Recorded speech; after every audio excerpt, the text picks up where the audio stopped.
Mirë të dashur dëgjues. Faleminderit që vazhdimisht bëheni pjesë aktive e këtij transmetimi audiofonik me profesionistë të fushës për të marrë më shumë këshilla se si të ndihmojmë veten, fëmijët dhe familjet tona në situata emergjentash.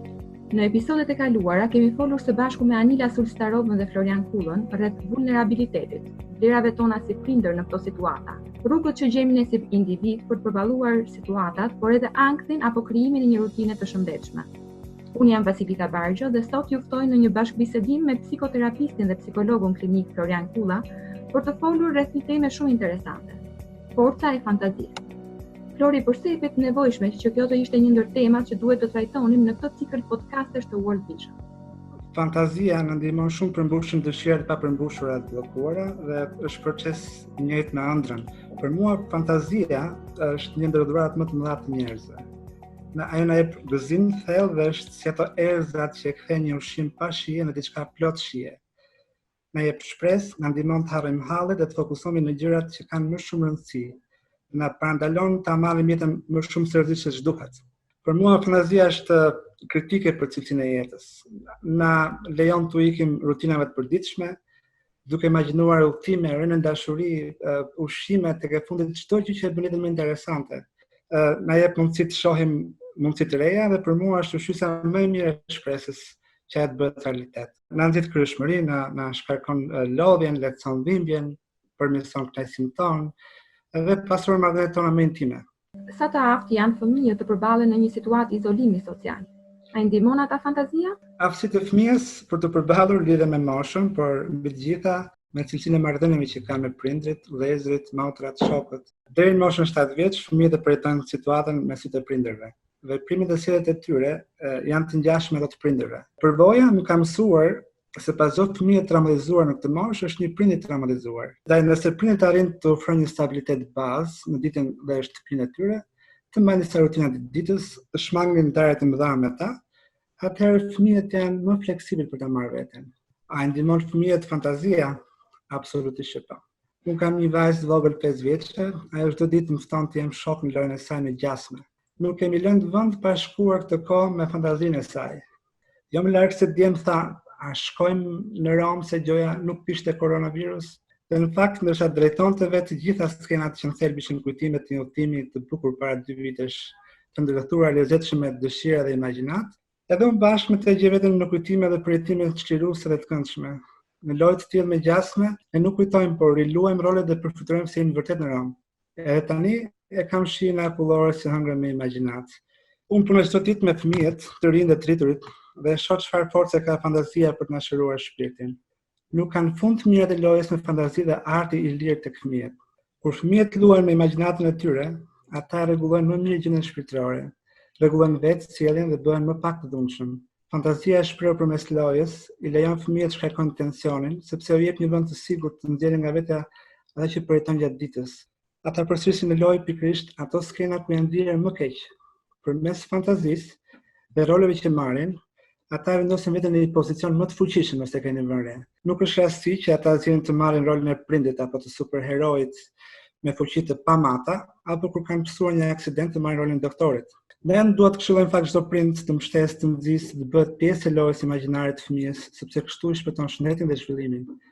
Loja imagjinare dhe arti për mua janë si lule që kemi në borën tonë dhe është në gjendje të shërojë thuajse gjithçka në shpirtin e fëmijës, por që nuk ja dim vlerat shëruese. Ndaj t'i lëmë të luajnë, por të bëhemi shok loje me ta. Unë besoj se burimi më i madh që ka një këmbë është mendja e fëmijëve. Ata kanë vetë farën e shërimit dhe ne duhet vetëm të uisim dhe mos e kpusim këtë lule çuditëbërse. Florit ka ftuar vajzën në këtë rast, por ne si të rritur sa të aftë jemi ta praktikojmë forcën e fantazisë. Të veçlit mund të lëvizin më lirisht se ne mes realitetit dhe fantazisë, po edhe ne të rriturit mundemi.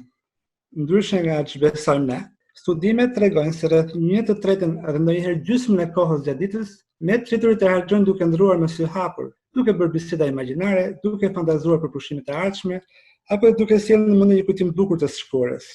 E ke fjalën për një situatë normale, po si mund ta bëjmë këtë kur po përballemi me situata që kanë ngarkesë të lartë emocionale, angst, stres? Në këtë rast unë sugjeroj shumë mënyra rrugë se si ne të gërmojmë, se si ne të shohim dhe të gjejmë forcën tek e shkuara jon, tek marrëdhëniet tona, tek përvojat tona të ngjashme së përafërta për t'ia dalë. Zakonisht nga përvoja u sugjeroj njerëzve të fokusohen në ngjarjet domethënëse të jetës tyre. U sugjeroj që në këtë rast të risjellin në mendje ato momente nga jeta kur janë ndier më mirë, si ditëlindje, udhëtime, kujtime të fëmijërisë dhe adoleshencës, takime me dikë që i kanë bërë të ndjen ndryshe. Do të thoni çfarë ndryshon kjo? Kjo nuk ndryshon realitetin, kjo nuk ndryshon të ardhmen, por përmes kësaj ne shpëtojmë mendjen tonë. Zakonisht i them njerëzve që takoj, që vuan, që kanë shqetësime, që kanë ankth, që po përjetojnë këto kohë të vështira, jo vetëm të gjejnë mundësi të kujtojnë momente të bukura nga shkura, po edhe të riluajnë ato bashkë me familjen e tyre, se është një gjë të fantazosh, një gjë të luash me role. Duket si lojë fëmijësh, po është komplet ndryshe për jetimin. Dikush më tha jam e kaluar, për shembull se ishte lozur me të shoqin një lojë me fantazi. Ndërsa ishin stresuar në ankth, në siklet, kishin kujtuar, fantazuar dhe lozur me role sërish momentin e parë që ishin takuar. Dhe kishin rinskenuar të gjithë dialogët, mënyrën e shikimit, buzëqeshjen, forcën emocionale të atyre çasteve. Po më thoshin se edhe pse dinin që ishin lojë, përjetimi dhe emocioni i shkaktuar ishte fantastik. Dhe jo vetëm kishte ndikuar në të ndjerit të mirë, por edhe në kalimin e kohës cilësisht dhe në rifreskimin e marrëdhënies tyre. Ndaj, sjellim në mendje kur jemi të ngarkuar, ngjarje që na ringjallin pikërisht ato emocione dhe përjetime për të cilat kemi më shumë nevojë. Nëse kemi nevojë për durim, përpiqemi të gjejmë momente nga jeta apo fantazi kur e kemi dalë më përpara. Nëse kemi nevojë për qetësi dhe siguri, të rilidhemi me atë pjesë të jetës për të gjetur forcën për të dalë. Por mund të shkojmë kur të duam dhe në të ardhmen tonë. Dikush më të shqetësuar, po më thoshte se u ishte dashur të shtyjnë dasmën e të vllajt. Më tha që kishin filluar të bënin ashtu shaka dhe me fantazi, siç ishin në shtëpi, kishin filluar të bënin sikur po e bënin dasmën në atë çast. Kishin filluar të përjetonin me shaka të gjitha pjesët e dasmës, edhe për pak kohë gati kishin përjetuar dasmën të plotë.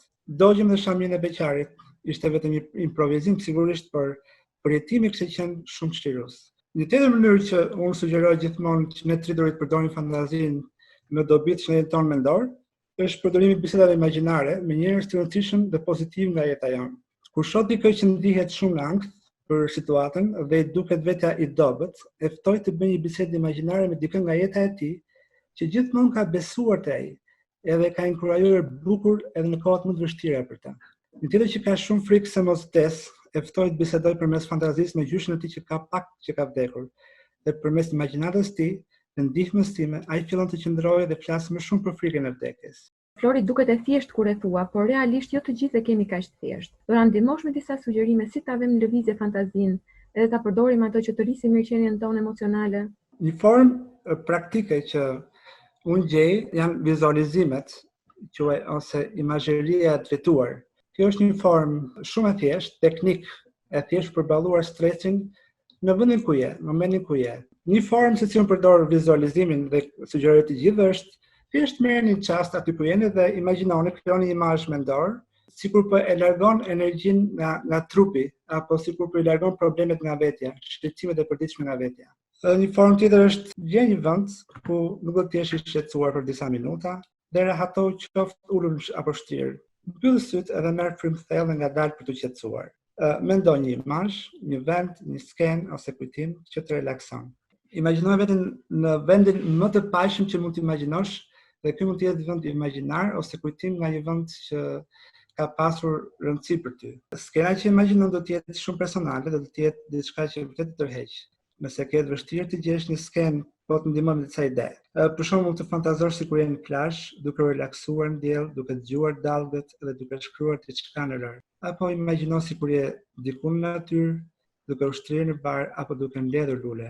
Apo sikur ke dalë për piknik me familjen në vendin tënd sekret. E rëndësishme është në formë imagjinate të përdorësh të gjitha shqisat për ta bërë sa më të vërtetë për trurin. Ndërkohë, unë sugjeroj që kur ti imagjinon një skenë të tillë, të pyesësh veten çfarë po shikon, çfarë po dëgjon, çfarë po nuhat, çfarë po ndjen.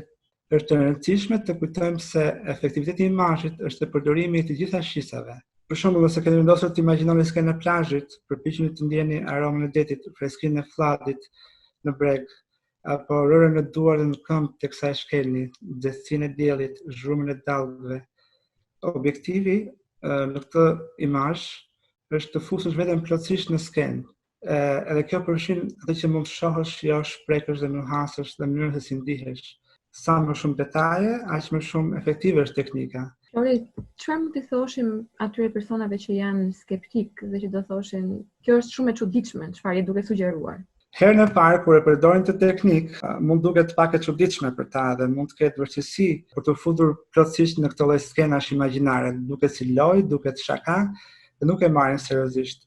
Po me praktik do jetë më e lehtë praktikisht, do e ndjeni, unë e them gjithmonë, do e ndjeni relaksin më shpejt.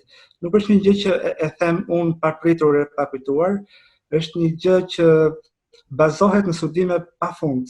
Studimet thonë në fakt se jashtë është kjo lloj teknike e imagjinatës tonë të drejtuar në vendet më të qeta, më të bukura, më interesante, në fakt aktivizon të njëjtat zona të trurit që ne përdorim edhe kur kujtojmë diçka apo perceptojmë diçka. Nëse zonocojmë mendimet që na japin stres me imazhe relaksues, mundësitë që të ndihemi mirë janë shumë më të mëdha. Praktikisht nga përvoja ime e përditshme, unë shoh çfarë force ka imagjinata. Unë mendoj që çrregullimet lindin në pjesën tonë të fantazisë dhe imagjinatës, dëshirimi i shpirtit do të fillojë pikërisht në këtë pjesë të vetes tonë. Jemi në një fazë të qëndrimit në karantinë, kur gjithmonë më shumë po na kap mërzia dhe rutina. Njerëzit e mbyllur prej kohësh më thonë se tani më shumë po përballen me mërzinë dhe lodhjen nga monotonia e ditëve njësoj. Çfarë më thonë, por nuk kemi më asgjëra të reja për çfarë të flasim darkë edhe po lodhemi nga mungesa e ngjarjeve që edhe mezina bëhet më vetë, më thonë. Për ta bërë ditën më të këndshme, shtojeni çdo aktivitet ditor sa herë mundeni pak fantazi. Përdorni fantazinë tamam si erëzat. Me mas, por në çdo aktivitet ditor. Një gjë është të ulesh në mëngjesin e zakonshëm, një gjë tjetër është që me pak fantazi të shtrosh një piknik në balkon në rrezet e diellit. Një gjë është të kap bezdia të bëri çdo ditë të njëjtën gjë. Një tjetër është kujdesu që gjërat më të vogla të ditës ti bësh me qejf vetëm me pak fantazi. Mos e nisni dhe ngrysni ditën tuaj me të njëjtin krevat që të parregulluar që nga mbrëmja e fundit. Kujdesuni të rregulloni çdo ditë me fantazi shtëpinë, dhomën tuaj dhe vendin e punës, që ditë të jetë pak e mërzitshme. Kujdesuni të visheni bukur çdo ditë edhe pse nuk ju sheh njëri veç njëri tjetrit. Me pak fantazi mund të kthejmë kohën e gatimit të drekës me një drekë të mirë në restorantin tonë preferuar. Jepi shije ditës me pak fantazi. Përdor lule për gjallëruar dhomën dhe shpirtin tënd, rrethoje veten me ngjyrat. Ndize muzikën dhe kërce, luaj edhe të freu, gatuaj dhe kthej në art gatuzimin dhe gatimin. Kudo që të jesh, mund të fillosh të imagjinosh një vend më të mirë. Qëndro në balkon ose në borë, mbushur me frymë sikur je në natyrë, me pak fantazi. Marrëdhënia me partnerin për mua me pak fantazi nuk është më një rutinë e zakonshme.